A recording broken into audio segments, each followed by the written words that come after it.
I still remember the exact moment I realized I'd become invisible in my own marriage. It was a Sunday afternoon in early October, the kind of day where the light comes through the windows at just the right angle to make everything look softer than it actually is. Eric's parents had invited us over for what his mother called a casual family lunch, which in their language meant I should dress well, bring something homemade, and prepare to be inspected like a piece of furniture they were still deciding whether to keep. I'd made a lemon tart from scratch that morning, not because I particularly wanted to, but because last time I'd brought store-bought wine, Eric's mother had held the bottle up to the light, like she was searching for evidence of my inadequacy baked into the glass itself. We were standing in their foyer, this grand, marble-floored entrance that always made me feel like I should remove my shoes, even though no one ever did, when Eric's father clapped his hand on Eric's shoulder and said something about a potential investment. Opportunity. Some tech startup one of his golf buddies was involved in. $20,000 to get in on the ground floor. Eric's face lit up the way it always did when his father talked about money. That boyish eagerness to prove himself, to be seen as capable, as successful, as worthy of the family name. And then his mother turned to me with this smile that never quite reached her eyes and said, "Quinn, honey, maybe you should go help Linda in the kitchen. This is probably over your head." Just like that. As if I were a child who needed to be distracted while the adults discussed important things. I felt Eric's hand briefly touch my lower back. Whether to comfort me or guide me away, I couldn't tell, and I watched him not say anything. Not actually. Quinn has a background in finance. Not she might have insights here. Just nothing. I picked up my lemon tart and walked toward the kitchen, my heels clicking against that perfect marble. And I thought, I pay for this floor. I pay for the roof over this entire house. And they have no idea. That's where this really begins, I think. Not with the cruelty I'd endured that for years by then, but with the crystalline realization that my silence had become a kind of cage I'd built around myself. Bar by bar, month by month, payment by payment. Let me back up. When I met Eric 6 years ago, I wasn't looking for someone to save me. I'd put myself through college on scholarships and loans, worked 2 jobs while getting my MBA, and by the time we crossed paths at a mutual friend's wedding, I was already 3 years into a successful career as a financial analyst at a mid-sized investment firm. I wasn't wealthy, but I was stable, comfortable, proud of what I'd built on my own. Eric was different from the men I usually dated. Quieter, more thoughtful, or so I believed. He came from money, old family money, the kind that came with a hyphenated last name and summer homes that had been in the family for generations. But he didn't flaunt it. He worked as an architect at a firm his father had connections with, and he talked about design and light and space in ways that made me see buildings differently. I fell in love with his gentleness, the way he listened when I talked about my work, how he'd bring me coffee in the morning made exactly the way I liked it, remembering details I didn't even remember telling him. Meeting his family should have been my first warning. His mother, Patricia, greeted me at the door of their estate, and yes, I do mean estate, not house, with an appraising look that started at my shoes and traveled slowly upward, cataloging every piece of information she could extract from my outfit, my posture, my smile. I'd worn a conservative dress, pearl earrings, minimal makeup. I thought I'd gotten it right. "Eric didn't mention you were so petite," she said, and somehow made my height sound like a character flaw. His father, Richard, was warmer. But in that performative way, wealthy men often are when they're demonstrating their magnanimity. He shook my hand firmly, asked what I did for work, and when I told him, he nodded with this benevolent expression and said, "How industrious. Eric could learn something from your work ethic." At the time, I'd taken it as a compliment. I didn't realize yet that, to them, my job wasn't a sign of capability. It was evidence that I needed to work. And people who needed to work were fundamentally different from people who chose to work. The distinction mattered to them in ways I was only beginning to understand. The next 2 years were a careful dance. Eric and I built a life together, a real one, full of lazy Sunday mornings and inside jokes, and the kind of intimate shorthand that develops between people who genuinely know each other. We got engaged on a Tuesday, not because it was a special occasion, but because we were walking through the park near our apartment and he just stopped, took my hand, and said, "I want to do this with you. Everything. Forever." There was no ring yet. No grand gesture. Just honesty. I said yes before he'd even finished the sentence. His parents' reaction to our engagement was measured. Patricia smiled and said all the right things, but there was something calculating behind her eyes, like she was already running numbers on a spreadsheet only she could see. Richard opened a bottle of expensive champagne and toasted to new beginnings. But later that evening, I overheard him talking to Eric in the study. "You're sure about this?" Richard's voice carried through the half-open door. "She seems lovely, but son, you need to think about the future, the family, legacy." "I love her, Dad." Eric's voice was firm, and I felt a surge of gratitude that he was defending me, defending us. "Love is important," Richard conceded, "but so is being practical. Have you considered a prenuptial agreement? Just to protect the family assets. It's not personal, it's just good business." I didn't hear Eric's response.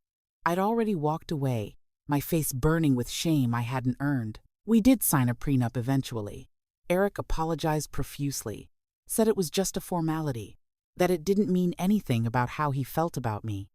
And maybe I should have been insulted, should have pushed back harder.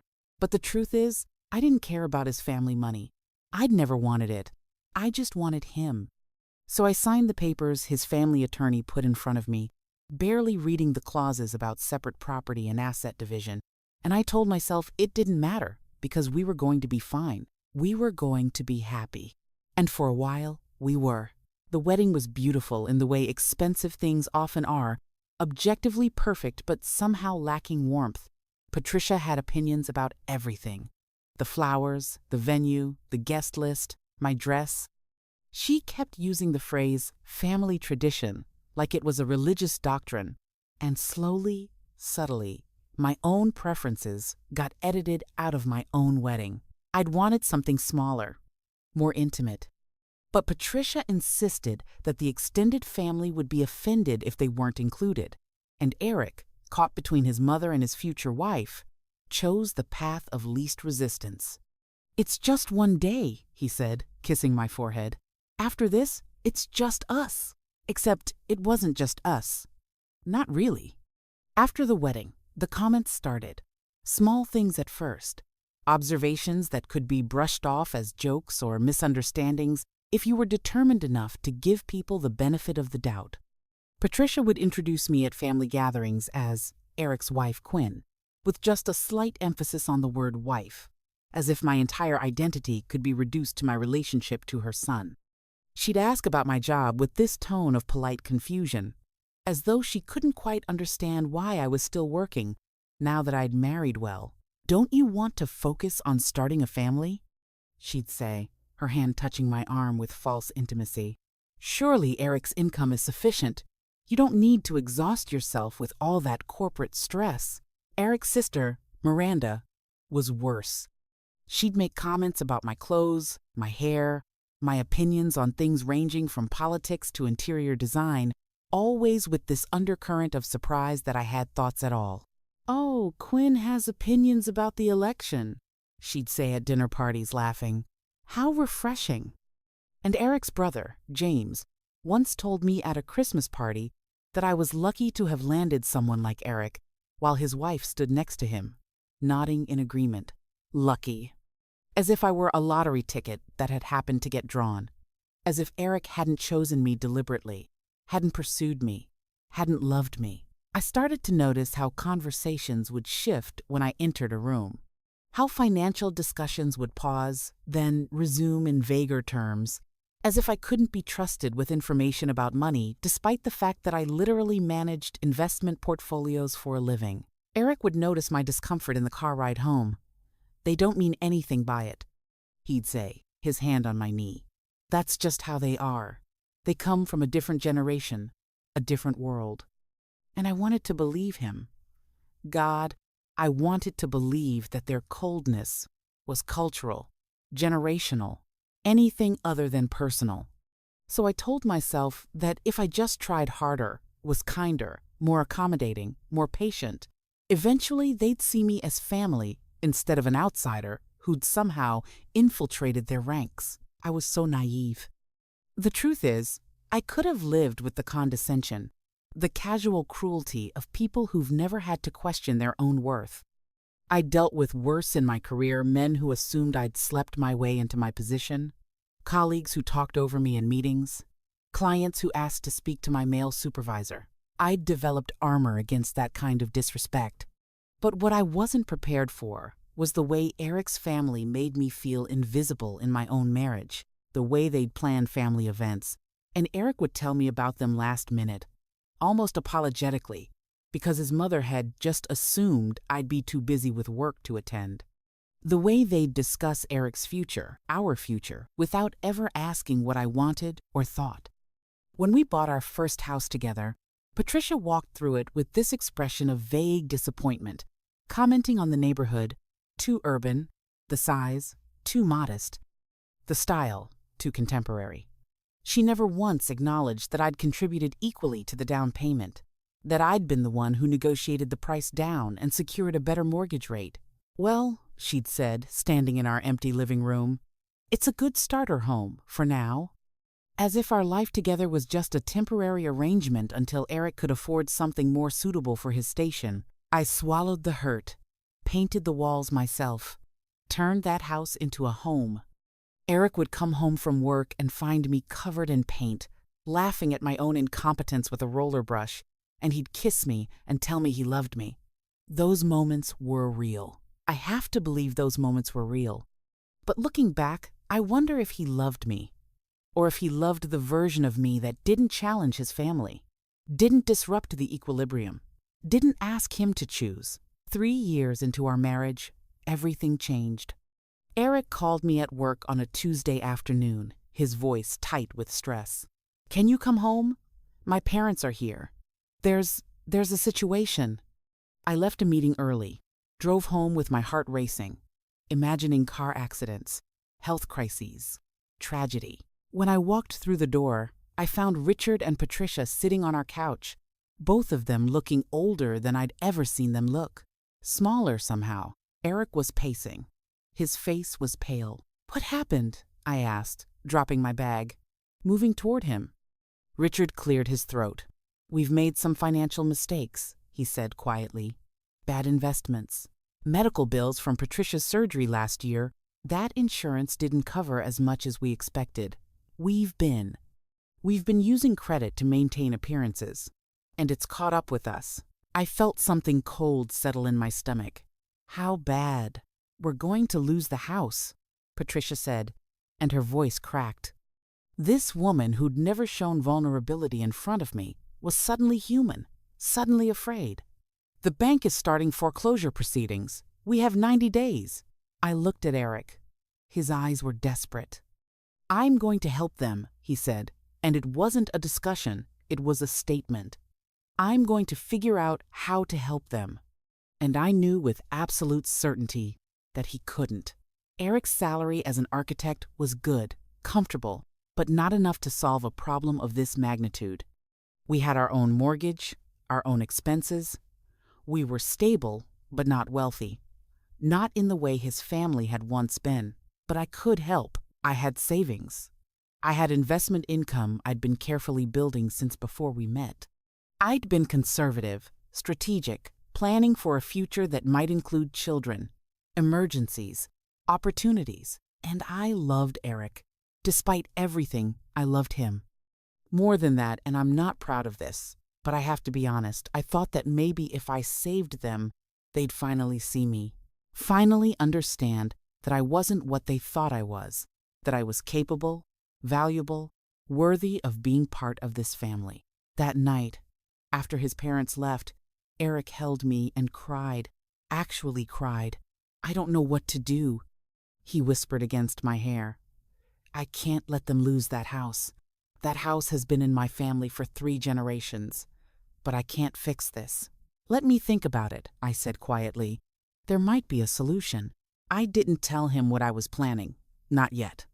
I met with my attorney on a Thursday morning. Her name was Sharon, a brilliant woman in her 50s who'd helped me set up my investment accounts and had become something of a mentor over the years. I explained the situation, the foreclosure, the timeline, the amount needed. "You want to pay off their mortgage," Sharon said. "It wasn't a question.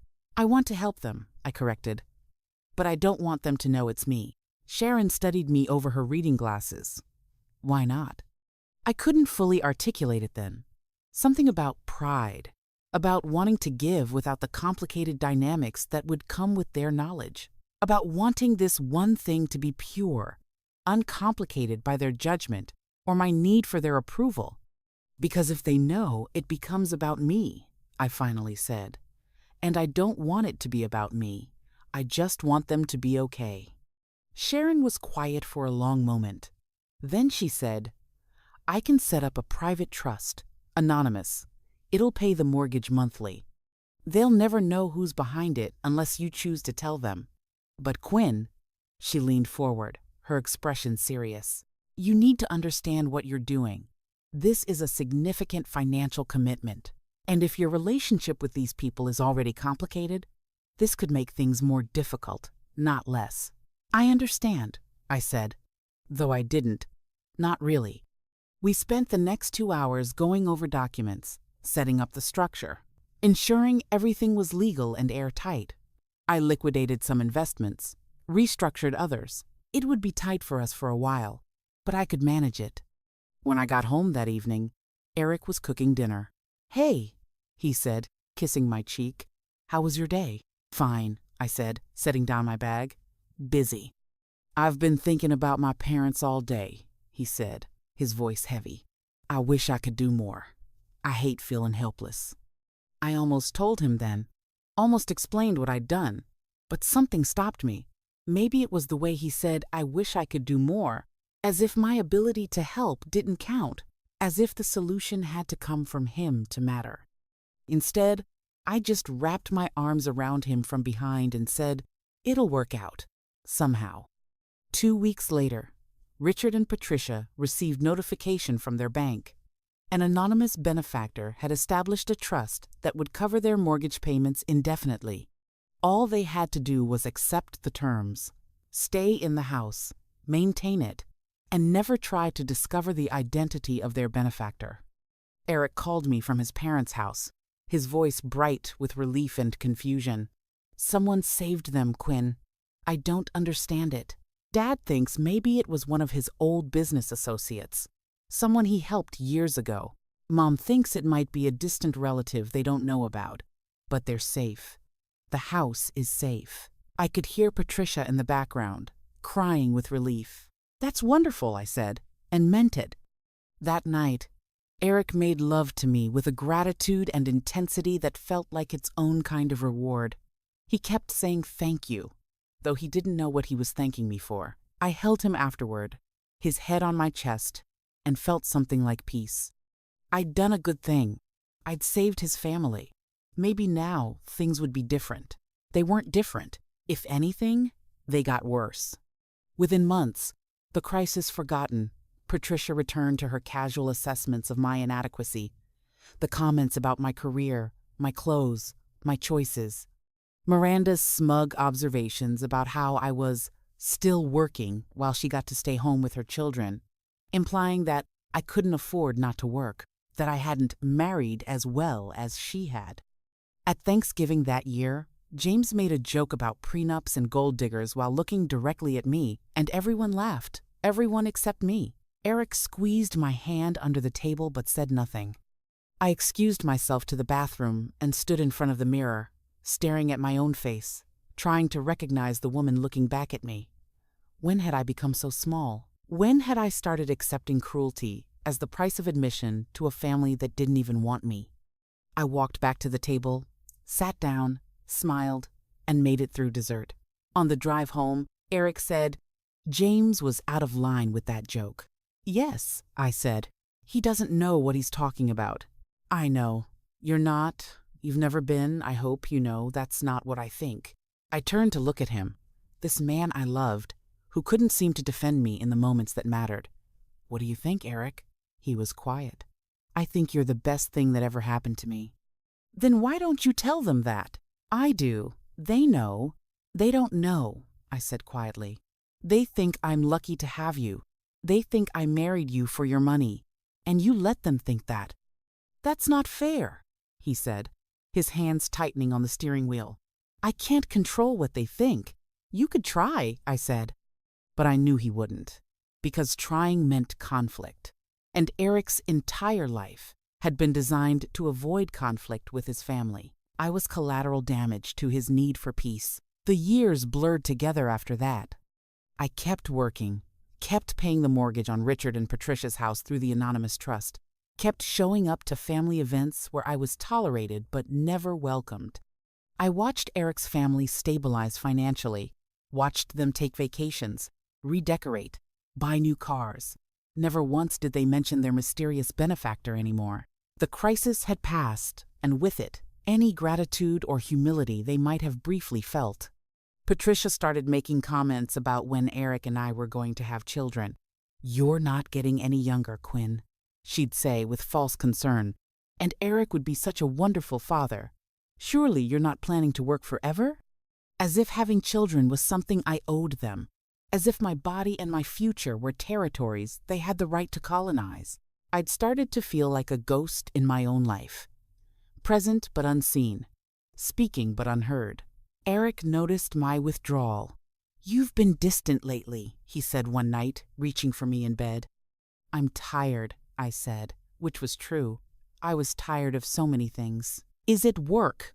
"It's everything," I said, but I didn't elaborate. What was there to say? That I'd saved his family and they still treated me like an opportunist? That I was paying for their stability while they questioned my character? That I'd given everything I had to be part of something that didn't want me? He fell asleep with his arm around me, and I lay awake, staring at the ceiling, doing math in my head, calculating how much I'd spent over the years, how much more I'd spend. Whether any amount of money could ever buy me the one thing I actually wanted: respect. The breaking point came on a Sunday in April, 5 years after I'd established the trust. We were at Patricia and Richard's house for Easter brunch. The dogwoods were blooming in their yard, that beautiful, expensive yard I was helping them maintain, and the house was full of family and friends, all dressed in pastels and pearls, drinking mimosas and acting like extras in a film about people with inherited wealth. I was in the kitchen, arranging fruit on a platter I'd brought, when I heard Patricia talking to one of her friends in the adjacent room. Her voice carried clearly through the open doorway. "Such a relief when they helped us through that difficult period," Patricia was saying. "We still don't know who it was, but Richard thinks it might have been his old college roommate. Very generous. We're blessed to have people in our lives who understand the importance of family legacy." Her friend murmured something I couldn't make out. "Oh, Eric's wife is fine," Patricia continued. And I froze, my hands stilling on the fruit. "She works in finance, you know. Very independent. I suppose that's important to some women. Though between you and me, I do worry she's a bit too focused on money. You know the type. I hate to say it, but I sometimes wonder if she saw Eric as a bit of an opportunity." My vision narrowed. The edges of my sight went dark. I stood there holding a knife and a strawberry, listening to this woman whose house I'd saved, whose financial ruin I'd prevented, casually destroying my character to a friend over mimosas and deviled eggs. Eric walked into the kitchen then, smiling. "Hey, you almost ready?" "We're about to—" He stopped, seeing my face. "What's wrong?" I set down the knife very carefully. "Nothing," I said. "I need some air." I walked outside, through that blooming garden, past the family photographs on the walls, showing generations of people who looked nothing like me and never would. I stood on the back lawn, feeling the sun on my face, and something inside me just snapped. Not dramatically, not explosively, quietly, like a thread that's been pulled too tight for too long finally giving way. I went back to Sharon's office the following Tuesday. "I want to stop the payments," I said. She looked at me for a long moment. Are you sure? I'm sure. This will have consequences, she said gently. They'll start getting notices. The mortgage will go into arrears. Eventually, if they can't cover it themselves, they'll face foreclosure again. I understand. Quinn, once you stop, it's going to be very difficult to remain anonymous. They'll investigate. The bank will have questions. I know, I said. I don't care anymore. Sharon studied me with something that looked like sympathy mixed with respect. What changed? I thought about all the ways I could answer that question, about years of small cruelties and large silences, about paying for a house where I'd never be welcome, about the particular exhaustion that comes from giving everything to people who see nothing. I realized I've been trying to buy something that can't be bought, I said finally, and I'm tired of paying for it. We spent the next hour handling the logistics. The trust would make one final payment to bring them current, and then it would dissolve. They'd get a formal letter explaining that the benefactor could no longer continue support due to changed circumstances, but that the trust had fulfilled its intended purpose of helping them through a difficult period. It was done. I drove home in the middle of the day, called in sick to work, and sat in my house, my and Eric's house, the one we'd built together, and felt absolutely nothing. Not relief, not guilt, not satisfaction, just a vast, echoing emptiness where hope used to live. The first notice arrived at Richard and Patricia's house 6 weeks later. Eric called me from work, his voice confused. My parents got a weird letter from their mortgage company. Something about their assistance program ending. They're panicking because apparently they can't afford the full mortgage payment on their own. I don't understand. I thought someone was helping them? Maybe whoever was helping them can't anymore, I said, staring out the window of my office. But who would just stop? Who would help someone for years and then just walk away? Someone who finally understood that throwing good money after bad hope was still throwing it away, I thought. But I just said, I don't know, Eric. Over the following weeks, I watched from a distance as his family spiraled into confusion and blame. They hired investigators to try to identify their former benefactor.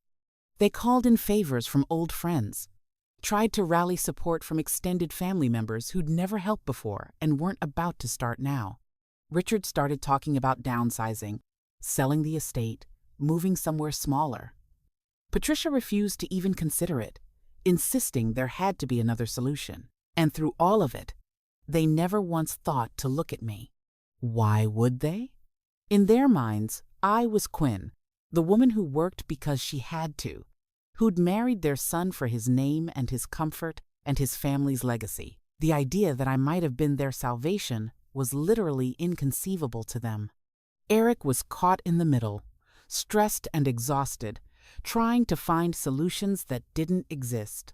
He started staying late at work, ostensibly to take on extra projects for money that wouldn't be nearly enough to solve his parents' problem. I wanted to feel vindicated. Instead, I just felt sad. The truth came out on a Tuesday in November. 6 months after I'd stopped the payments, Richard and Patricia's attorney contacted Sharon, asking if there was any way to reach the benefactor, to explain the situation, to beg for the payments to resume even temporarily. The attorney mentioned they were preparing to declare bankruptcy, to lose the house, and they just needed to understand why someone who'd helped them so generously would abandon them now. Sharon, bless her, told them exactly what the trust documents said. The benefactor wished to remain anonymous and had fulfilled their commitment. But somehow I'm still not entirely sure how information leaked. Maybe the attorney pushed too hard. Maybe someone at the bank recognized my name on some buried document. Maybe the universe decided it was time for the truth to emerge. Eric's father called him on a Wednesday afternoon. Eric was at home, and I was there too, working remotely in our home office. I heard Eric's phone ring, heard him answer, and then I heard him say, "What? No, that's not possible. There must be some mistake." My body went cold. I walked to the living room. Eric was sitting on the couch, his phone pressed to his ear, his face completely white. "I'll call you back," he said quietly, and hung up. He looked at me. My father's attorney found out who was paying the mortgage. He said, and his voice sounded far away, "They said it was you. For 5 years. They said you set up a private trust. They said—" He stopped, swallowed. "Quinn, tell me it's not true." I could have denied it. Could have claimed confusion, mistaken identity, some error in the records. But I was so tired of hiding. "It's true," I said. The silence that followed was like a physical thing, pressing down on both of us. "You?" His voice cracked. "You've been paying my parents' mortgage? For 5 years? And you never told me?" "I never told anyone," I said. "Why?" He stood up, pacing, running his hands through his hair. "Why would you do that? Why would you hide it? Do you have any idea?" He turned to me, and I saw anger mixing with confusion. "Do you have any idea how much money that is? How did you even—" "I had savings," I said quietly. "Investments. I've been financially stable for a long time, Eric. You just never asked." "Never asked?" His voice rose. "You're my wife. If you had that kind of money, I should have known. We should have made decisions together. Like you made the decision to help your parents together with me?" I asked, and my voice was colder than I'd intended.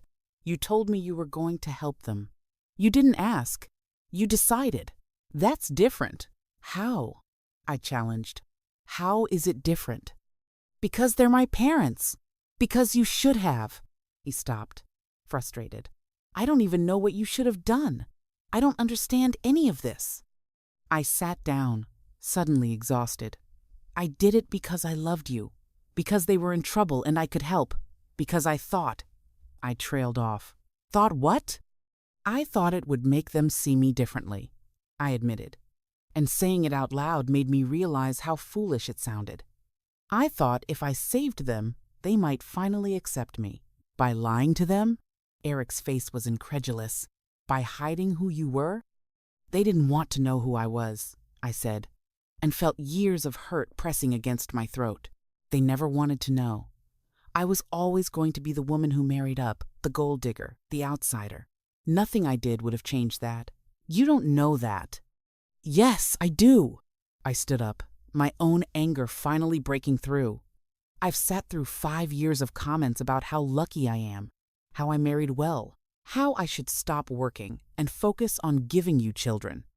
Your mother literally told her friend last Easter that she worries I'm too focused on money and might have seen you as an opportunity.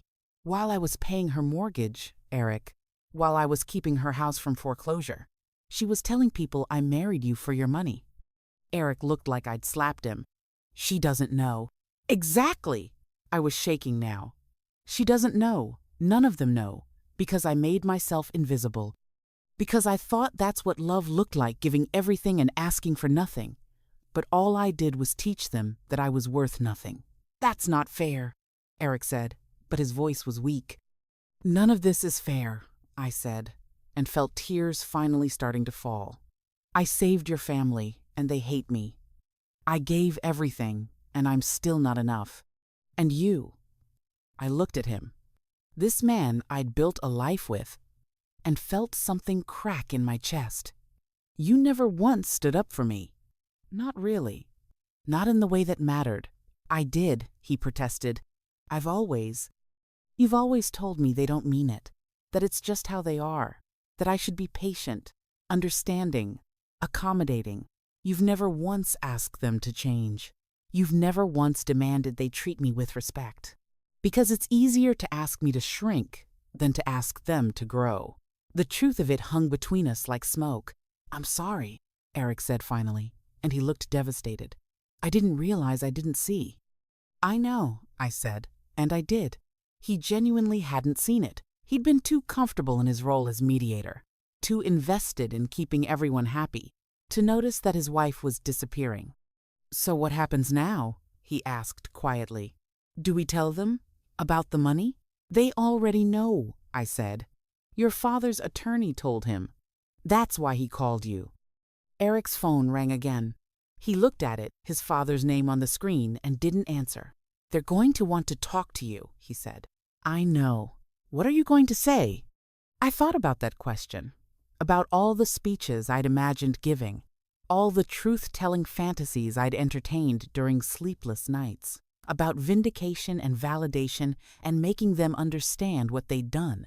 I'm going to tell them the truth, I said finally, and then I'm going to let them sit with it.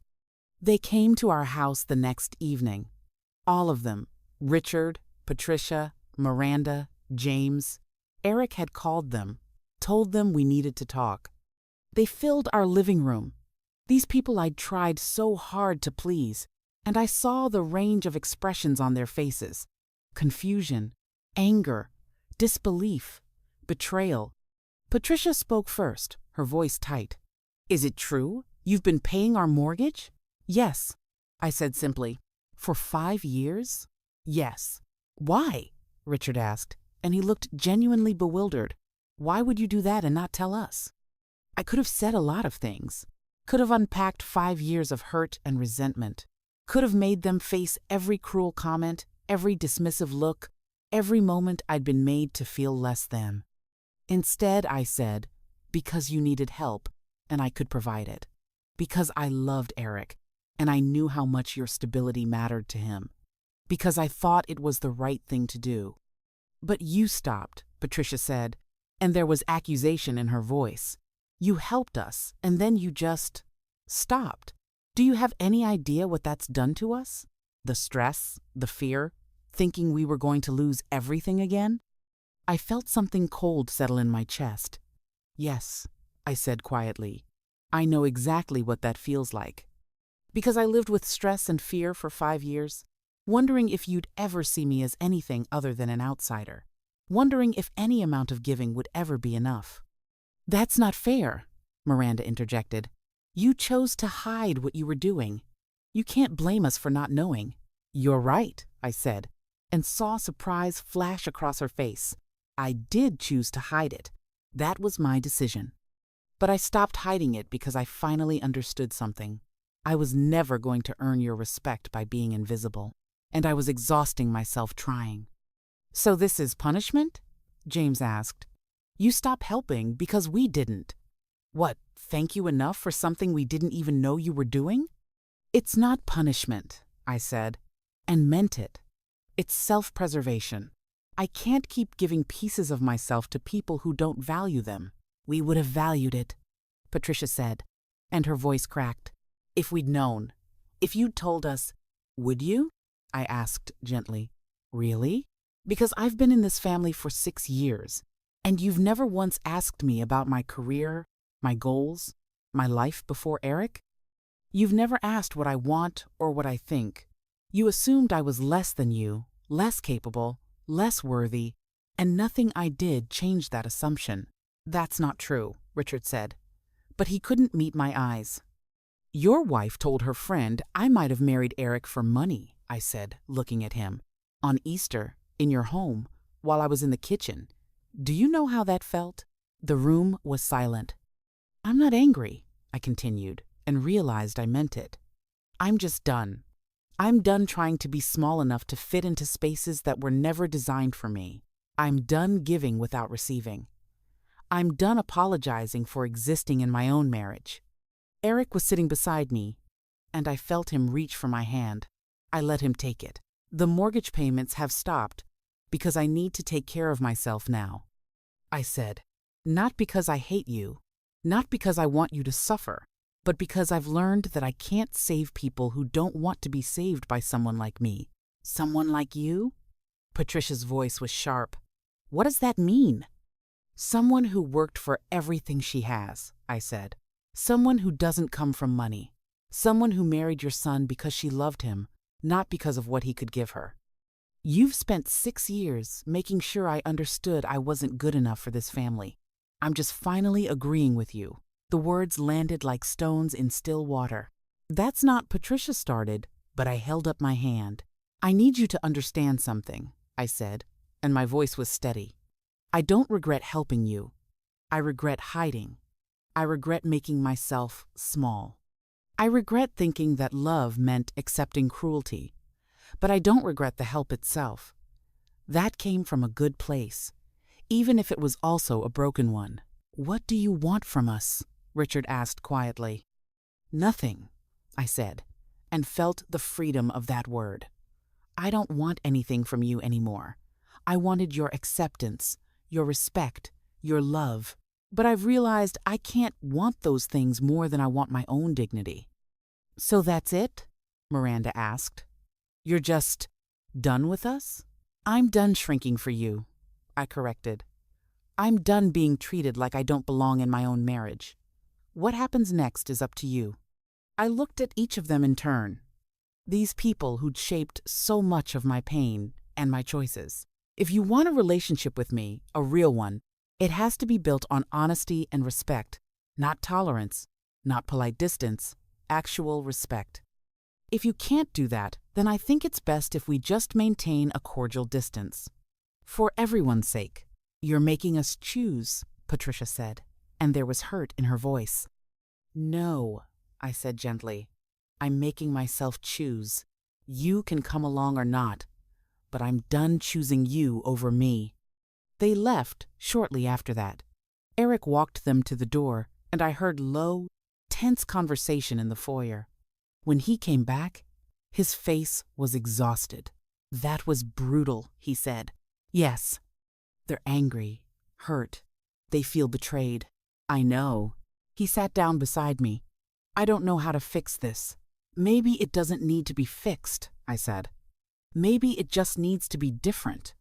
We sat in silence for a long time. Then Eric said, "I'm sorry for not seeing it, for not protecting you, for choosing peace over you." "I know," I said, and I did. "But sorry isn't enough anymore, Eric. Things have to actually change." "I know," he said quietly. "Tell me how." And that's when I started to cry. Because for the first time in 6 years, he was asking instead of assuming. He was making space instead of filling it. "I need you to see me," I said through tears. "Really see me. Not the wife your family thinks I should be, but who I actually am. I need you to defend me, even when it's uncomfortable. Especially when it's uncomfortable. I need to matter to you more than their approval." "You do," he said fiercely. "Quinn, you do." "Then show me," I said. "Not just in private. Not just when we're alone. Out there, with them, in the moments that matter." He pulled me close, and I let myself lean into him, even though trust felt like a fragile thing we'd have to rebuild piece by piece. "I will," he promised. "I swear to you I will." I wanted to believe him. The months that followed were messy, uncomfortable, painful in the way that healing often is. Richard and Patricia tried to reach out several times, wanting to talk through things, but their version of talking looked like justification and deflection. They couldn't quite bring themselves to acknowledge the full scope of how they'd treated me, so the conversations went nowhere. Miranda sent me a text that said, "I'm sorry if your feelings were hurt, but you have to understand our perspective." I didn't respond. James didn't reach out at all.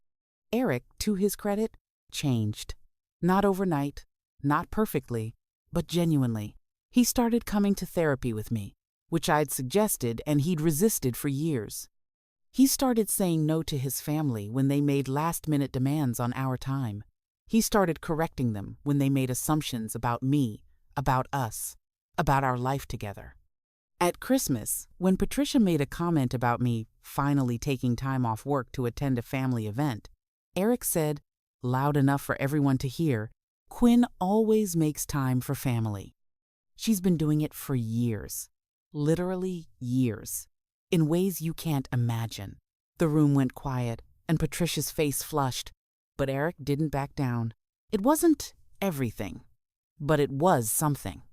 In February, almost a year after I stopped the payments, Richard called and asked if he could meet with me. Just me. No Eric, no Patricia, just the two of us. We met at a quiet coffee shop halfway between our houses. He looked older than I remembered, worn down by stress and pride and the slow erosion of everything he'd thought was stable. "I wanted to thank you," he said after we'd ordered, "for what you did, for helping us when we needed it most." "You're welcome," I said simply, and I wanted to apologize. He continued, for how we treated you. Patricia and I have been talking, really talking, and we've had to face some uncomfortable truths about ourselves, about how we view money and status and worth. I waited, not making it easy for him. We assumed you needed Eric more than he needed you, Richard said quietly, because of where you came from, because you worked, because you didn't have family money. And that assumption poisoned everything. It made us see you as less than, as opportunistic, as temporary. Yes, I said. It did. We were wrong, he said, and his voice cracked. Spectacularly, cruelly wrong.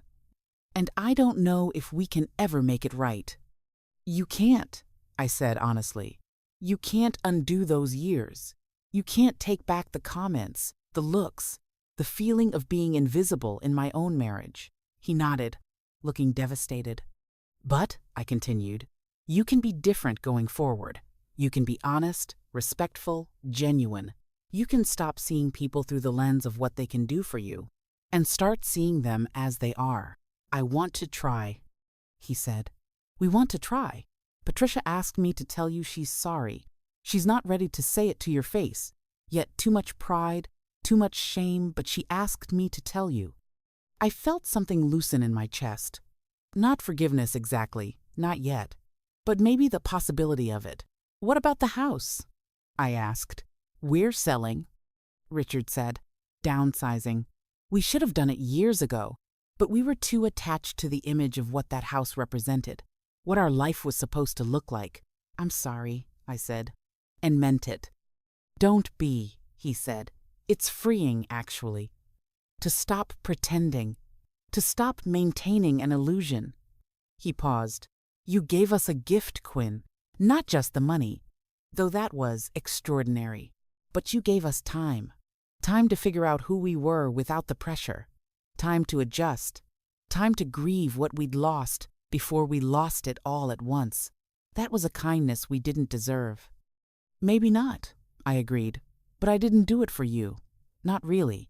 I did it for Eric and for myself, because I needed to believe I was capable of that kind of generosity. Are you? He asked. Capable of it again? With us?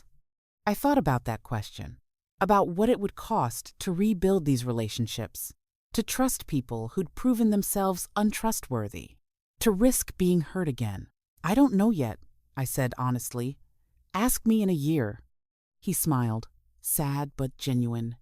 Fair enough. Spring came slowly that year. Eric and I started going to couples therapy weekly, unpacking patterns we'd built and boundaries we needed to establish. We talked about children, whether we wanted them, what kind of parents we'd be, how we'd protect them from the dynamics that had poisoned our early marriage. I got a promotion at work, a big one that came with a salary increase and more responsibility. When I told Eric, he took me out to celebrate and didn't once suggest I should consider stepping back or focusing on other things. He was just proud, genuinely proud, in a way that made me remember why I'd fallen in love with him. Patricia called in April and asked if we could have lunch, just the two of us. I hesitated, then agreed.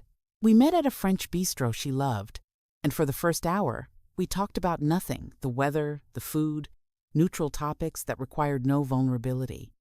Then, over dessert, she said, I don't know how to do this. Do what? I asked. Apologize for who I've been, she said. I was raised to believe that people are defined by what they have, what they've accomplished, what family they come from. And you threatened all of that, because you came from nowhere and accomplished everything, and didn't need my son's name or money to be valuable. I was quiet, letting her continue. I was cruel to you because I was afraid, she said, and tears started running down her perfectly made-up face. Afraid that if Eric loved someone like you more than he loved being part of this family, we'd lose him. And instead, my fear pushed everyone away. Yes, I said gently. It did. Can you forgive me? She asked. I thought about it honestly, about all the ways forgiveness could look, all the forms it could take. I can forgive you, I said finally, but I can't forget, and I can't pretend the last 6 years didn't happen. If we're going to have a relationship, it has to be a new one, built on who we actually are, not who you wanted me to be, or who I thought I needed to be to belong. I can work with that, she said, reaching across the table for my hand. I let her take it. A year later, almost to the day, we gathered at Richard and Patricia's new house, a beautiful, modest home in a quieter neighborhood where the floors weren't marble and the history wasn't heavy. Eric and I announced that I was pregnant. Patricia cried and hugged me, and this time, the warmth felt real. Miranda congratulated us and asked thoughtful questions about my plans for work and childcare, actually listening to my answers. James brought a bottle of champagne and made a toast that didn't include a single dig or defensive joke. Richard pulled me aside at one point and said, "Thank you for giving us another chance, for giving me a chance to be a better grandfather than I was a father-in-law." "We all deserve second chances," I said, "as long as we use them." Later that night, driving home with Eric's hand on my knee and our future growing inside me, I thought about the journey it took to get here, about the mortgage I paid and the respect I bought and the dignity I nearly lost trying to earn love that was being withheld. I thought about the woman I'd been 6 years ago, so desperate to belong that I made myself invisible, and the woman I'd become still learning, still healing, but no longer shrinking. "Are you happy?"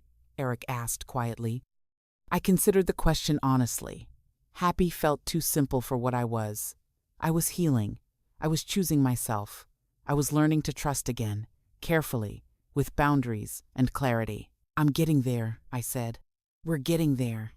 And this time, when I said we, I meant Eric and me, our small, imperfect, hard-won partnership, not his family, not some fantasy of acceptance, just us.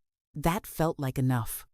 My daughter was born in December, on a snowy Tuesday that made the whole world feel quiet and new. We named her Charlotte, after no one in particular. Just a name we both loved, free from the weight of family legacy or expectation. Patricia and Richard came to the hospital with flowers and tears and genuine joy. They held their granddaughter with a tenderness I'd never seen in them before. And when Patricia looked at me, she said, "Thank you for this gift, for this chance." I understood what she meant. The chance to be different, to build something new, to love without conditions. "Take care of her," I said, watching my daughter sleep in her grandmother's arms. "Take care of all of us." "I will," Patricia promised. "We will." And sitting there in that hospital room, surrounded by people who'd once made me feel invisible and who were now genuinely trying to see me, I felt something I hadn't felt in years. Hope. Not the desperate, proving myself hope I'd carried through my marriage. Not the "this will fix everything" hope I'd attached to anonymous mortgage payments. But the quiet, steady hope that comes from knowing your own worth, from setting boundaries and watching people either rise to meet them or fall away, from choosing yourself and discovering that the right people will choose you too. Charlotte is 3 now. She runs through Richard and Patricia's house, the smaller one, the right-sized one, with the freedom of a child who's never had to earn her place. Eric and I are solid in ways we weren't before, built on honesty instead of harmony, respect instead of resignation. His family still isn't perfect. There are moments when old patterns emerge, when assumptions surface, when I have to remind them gently but firmly that I'm not the woman they once thought I was. Maybe I never was. But they listen now. They adjust. They try. And I've learned something crucial. I don't need them to love me the way I once desperately wanted. I just need them to respect me, to see me, to treat me like I belong to myself before I belong to this family. Everything else is negotiable. Sometimes, late at night when everyone's asleep, I think about that version of myself who set up an anonymous trust, who thought that giving everything would somehow be enough, who believed that love meant making herself small. I want to go back and hold her, tell her she was always enough, tell her that the right people wouldn't make her prove it. But I can't go back. None of us can. All I can do is move forward, teaching my daughter through my actions what I learned the hard way. That your worth isn't determined by what you give or what you hide or how small you can make yourself to fit into spaces that were never designed for you. Your worth is inherent, non-negotiable, yours. And anyone who can't see that doesn't deserve the gift of your presence, your time, your mortgage payments, or your heart. That's the truth I paid nearly $250,000 to learn. But it's a truth that set me free.